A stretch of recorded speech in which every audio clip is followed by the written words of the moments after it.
Okay, and then a couple of summers ago, in his infinite wisdom, he threw out some pumpkin seeds. Have you ever done that? Do you know what happens? They grow like bloody mad. Even the dogs were scared of them in the end.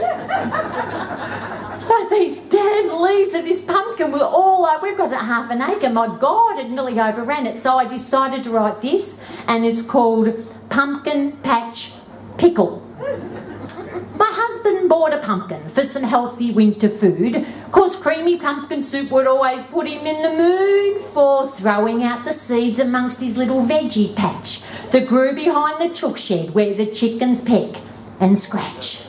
But then he went away for work and left me with the job of tending to the seeds by turning on the sprinkler knob that linked up with a timer that would water overnight, then rang me constantly to check that I had done it right.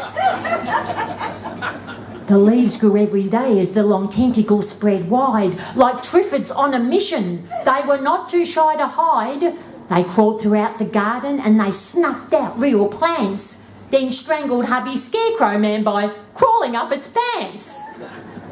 Another garden job I had was linking up some hose so taps beside the garden gate could also water rows of bottle brush and lemon trees and flowers by the score. I'd lodge those papers for divorce if he bought any more.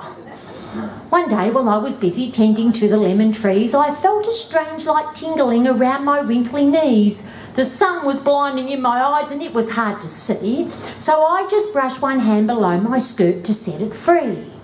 The next thing that I knew, I had been taken by the wrist by something coarse and fuzzy. Then it gave a vice-like twist and threw me down upon the ground and rolled me in some mud.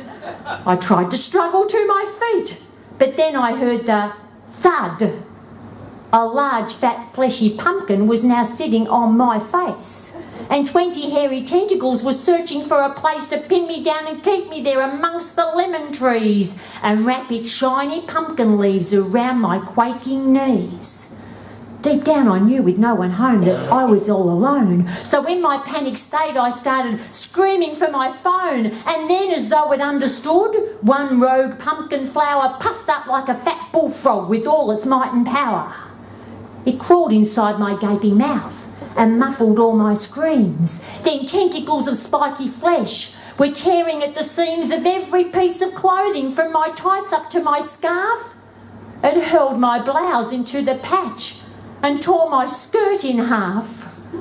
So there I lay entangled in the killer pumpkin's grasp. Then to my horror, tentacles manoeuvred like a rasp to strip me of my camisole and matching bra and pants and leave me in my birthday suit amongst the bugs and ants. Then just as quickly as before, the pumpkin let me go. I struggled to my feet confused with all my bits on show. In desperation I began to search for lingerie, my lacy bra and undies that I bought last Saturday.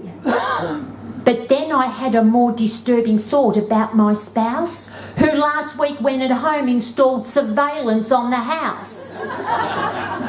It also filmed the garden, and the upload was for free to real-time view on YouTube for the whole wide world to see. Embarrassment is not a word that I would choose to use, as shockingly 5 million hits on YouTube made the news. To say that I was mortified is closer to the mark. I hid inside the house, picked up the mail after dark. And hubby was determined now to make those pumpkins pay. He boiled them up for hearty soup and ate some every day.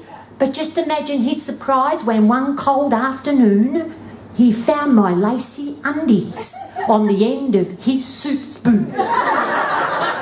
Thank you very much. Back to our wonderful singer, Steve.